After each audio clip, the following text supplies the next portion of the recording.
Si shikoni, jemi përsëri për të bërë një sqarim se pati bllokim të mikrofonit pa dashje për shkak të situatës, ishte shtypur butoni i mikrofonit dhe ua vetëm në fund.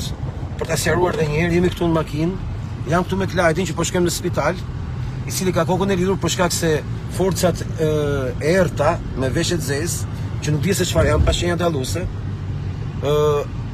goditën Klajdin në kokë, përveç se hodhën gazin, dhe ka një çarë që duhet urgjentisht të qepet në spital. Siç e pat dhe që parë, një ambulancë ndaloi mes rrugës që i bëri lidhjen emergjente të kokës, por nga që kishin profesor Sazanin në makinë, u ndam që Klajdi po vjen me makinë në spital. Më falni sekond. Klajdi që ka të çarë kokën, po shkojmë direkt në spital për të bërë qepjen e duhur, ndërkohë që profesor Sazani ndodhet në ambulancën mbrapa nesh. Ne po shkojmë në spital, ju pat sot një situatë që ishte mesazh për gjithë Shqipërinë. Sot ne besojmë se filloi lufta e vërtet patriotike për të shtyrur Shqipërinë përballë armiqve, sepse ju vut re diçka të veçantë. Telat me gjëmba që kishin rrethuar Zvërnecin janë usharak. Dhe ajo nuk është një projekt ndërtimor thjesht, jo po familja Trump, jo po familja Kushter. Ajo është një kolonia e parë që po ngrihet në Shqipëri, dhe arsye pse s'kishte leje ndërtimi siç doli këtë javë, s'kishte as leje zhvillimi siç doli këtë javë, ishte se ata presin përgjigje nga Irani, çfarë do ndodhi në Gjirin Persik, që ta dinë se çfarë do sjellin këtu në Shqipëri si koloni të tyre. Pra në varësi të luftës atje do përcaktohet dhe fytyra arkitekturore e kolonisë së tyre të parë, që është në Zvërnec, një nga zonat më të bukura të Ballkanit, edhe të Mesdheut, dhe Sazan. Bëhet fjalë pikërisht për njerëz të trajnuar dhe mjetët të cilat dukeshin qartë që ishin të stilit të Izraelit, siç na qelloi momenti që ata na dogjën syt dhe trupin me disa helme kimike të çuditshme. Na u gjën aty në një çast si një gjendrojtës, Baki Goxhaj, i cili ishte trajnuar për të marrë me këtë lloj procesi goditje nga forcat e Izraelit.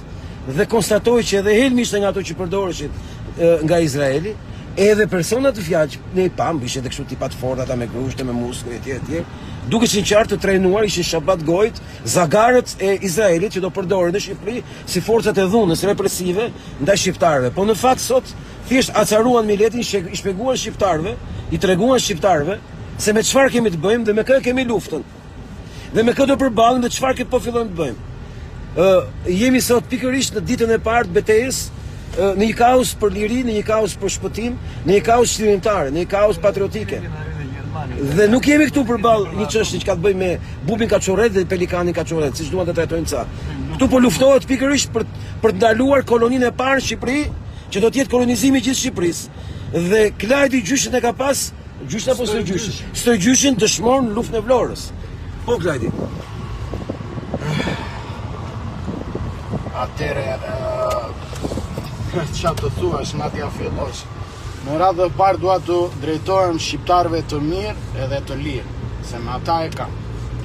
Me këta zagarët që kanë shitur shpirtin dhe djallin, me këta që nuk kanë më gjak shqiptari, po këta kanë gjak qifuti, ta janë qitë të qifuti, po të qifuti. Dhe sot nuk flitet më as për çështje oligarkës, sot flitet për çështje ekzistenciale për ne si kom. Dhe i bëra thirrje të gjithë miqve të mi në rrjetet sociale që amanetin e të parëve të cilët kanë derdhur gjak do ta mbrojmë me gjak. Edhe unë atë gjë e dëshmova sot, jo se doja, jo se kërkoja. Kërkova një të drejtë hynore që mos të na trajtojnë ne si popull indigjen, si popull ardhacak, që mos të na ndalojnë ne të bredhim Shqipërinë cep më cep, atë Shqipëri që na ka lënë, Shqipërinë që është në kufi me shqiptar, tani po i vjet kufiri brenda Shqipërisë. Ata maskarenj, ata shqipfolës, ata tradhtar që sot guxuan të ngrënë duart, të përdorin armë kimike karshinesh, që të përdorin dhunën karshinesh, që të përdorin telat karshinesh, të dinë se populli shqiptar do të ngrihet. Ngrihuni o popull, ngrihuni për amanetin e të parëve. Mos lini që në vena tuaja të ketë ujë, po ktheheni në gjak, në atë gjak që ka ndërth parët tanë, që ta gëzojmë ne, ta gëzojmë fëmijët tanë, ta gëzojmë pasardhës. Dhe si që ka thënë shprehjen e Ismail Qemal Bejvlorës, një popull që fle, një fëmijë që fle, rritet, një popull që fle, vdes. Prandaj, le mos të flem, të ngrihemi, mos të vdesim si kom.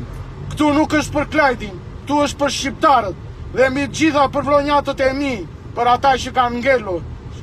Thirin i mendjes, thirin i zëmrës, thirin i arsyes, thirin i se po u theret vatani, mos rini në për divane, se nesër do u heqin dhe divane, se shpit po e po, me projekt ligje të cilat janë totalisht anti-shqiptare, me një opozite cila hesht dhe akuzon neve, patriotët se me demek na ka quar Rama të bëjmë protesta divergjente.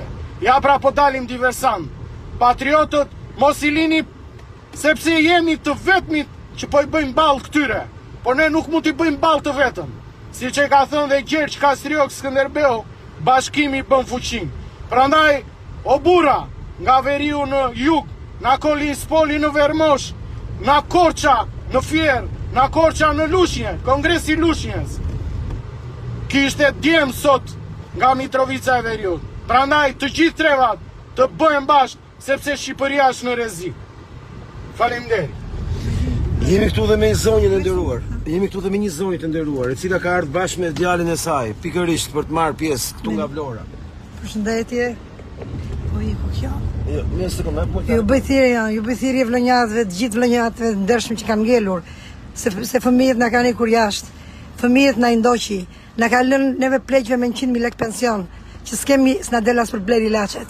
Po na nxjerrin dhe nga shtëpit, po na marrin dhe pronat. Jemi shumë të pasur dhe nga të parët tanë dhe shumë të varfër tani. Po mbijetojmë dhe ditët e fundit që na kanë ngelur.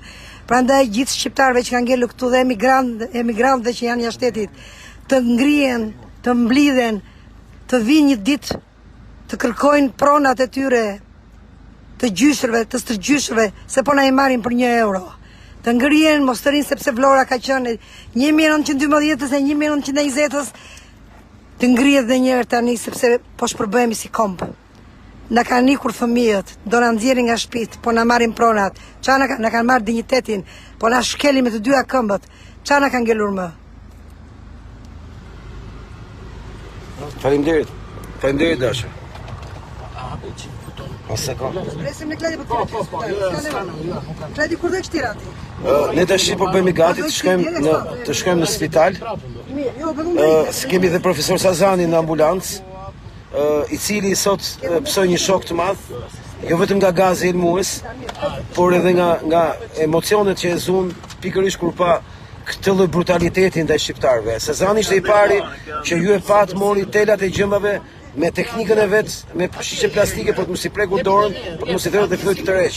Dhe ata prandaj e goditën profesor Sazanin, sepse filloi të ngritet gjithë njerëzit për ta bërë këtë gjë. Ja, vetëm pak. Dua të kujtoj diçka që këtë kamera mos e mbani kur nëse keni mundësi të ndiqni protestën live. Ne duke shkuar në spital, pikërisht për Kladi që do të qepi kokën se ka komplet të qarë, po e ka lidhur në mënyrë emergjente nga ambulanca dhe mjekët që e pat që e bëhet gjatë rrugës. Një sekond. Uli pak zëret.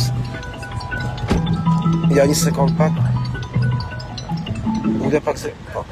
Dhe po thoja që ne tash po shkojmë në spital, mbrapa nesh Sazan Guri në ambulancë. Shumë njerëz sot kanë pas djegje në lëkurë, djegje në sy dhe nuk kishin ujë në dur mjaftueshëm për të pastruar syt. Jemi në situatën që për pak do t'i japim drejtim kësaj pune. Po shkojmë në spital. Ajo që ndodhi sot ishte përballje e qytetarëve me mercenarët e Izraelit, të veshur me zeza pa shenja dalluese që rrëmbyen një qytetar. Ne e pam skenën kur e nxorën. Kishin rrëmbyer një qytetar fizikisht, njerëz pa shenja dalluese, pa shenja policore, e morën dhe futën diku ande dhe u ngrit gjithë turma duke bërtitur lironi dhe policia e friksuar nga turma i tha atyre ta nxjerrin. Problemi që ata nuk kishin policë që rrëmbyen. Çfarë ndodh sipas ligjit shqiptar kur një civil rrëmben një person? Që të pengmarrje, që të rrëmbim. Ka ligje për këtë punë. Po jo, paci zbatoi ligji? Fare. Policia mbronte ata. E kuptuat besoj që jemi përballë një realiteti të ri që duhet të ndryshojmë edhe sjelljen dhe qëndrimin dhe pozicionin. Falenderoj shumë Çim Pekën sot që ja bëri qartë gjithë shqiptarëve se në krah kujt janë ata. Plerat e opozitës, janë të gjithë shërbëtorët këtyre. Falenderoj Çim se ti na ke shërbyer sot më shumë nga të gjithë tjerët, duke treguar gjithë shqiptarëve se në cilën anë janë partitë politike shqiptare. Me anën e Izraelit për pushtimin e Shqipërisë, presin pazaret në dyra që të dalë pazar. Unë e pat sot që djalli do bëj plane dhe Zoti do ja prish. Siç ndodhi sot. Shqiptarët po e shohin se për çfarë realiteti të ri kemi përpara. Sot kujtoni Kladin dhe kokën e tij të qartë. Kujtoni qeleshën e tij gjakosur, sepse unë kërkova Kladin të mos e lajë më qelesh, ta marrë shumë gjakosur. Sepse ajo qelesha shumë ta ketë vlerë më shumë në reagimet tona të përplasjes, në luftën e radhës, sepse në reagimet e përplasjes. Pas kjo punë shkoi drejt luftës, shoku, nuk ka rrugë tjetër. Problemi është që Rama është shtrim i madh. Për aq kohë sa s'ka frikë nga ju. Po do dalin trima shqiptar. Që Rama do ketë frikë dal nga shtëpia, dal nga Sorreli. Do të vendosë roje ke oborri shtëpisë lart. Do vendosi forca speciale ke shtëpia vet. Se do ketë frikë. Se kjo ditë po vjen, kjo luftë. Ju e pat klonin sot. Klonin e gazës në Zvernec. Pse duhesh vendosë ai tek me gjëma që ndalohet me konventat ndërkombëtare? Të përdor. Po që përdoret në Gaza. Për të treguar që nuk është një projekt ndërtimor, është kolonia e parë. Dhe zagarët shqiptarë që shërbejnë këtyre nuk jenë me shumicë. Po i kemi parë gjithmonë si përfundojnë tradhtarët. Ne dim se si përfundojnë.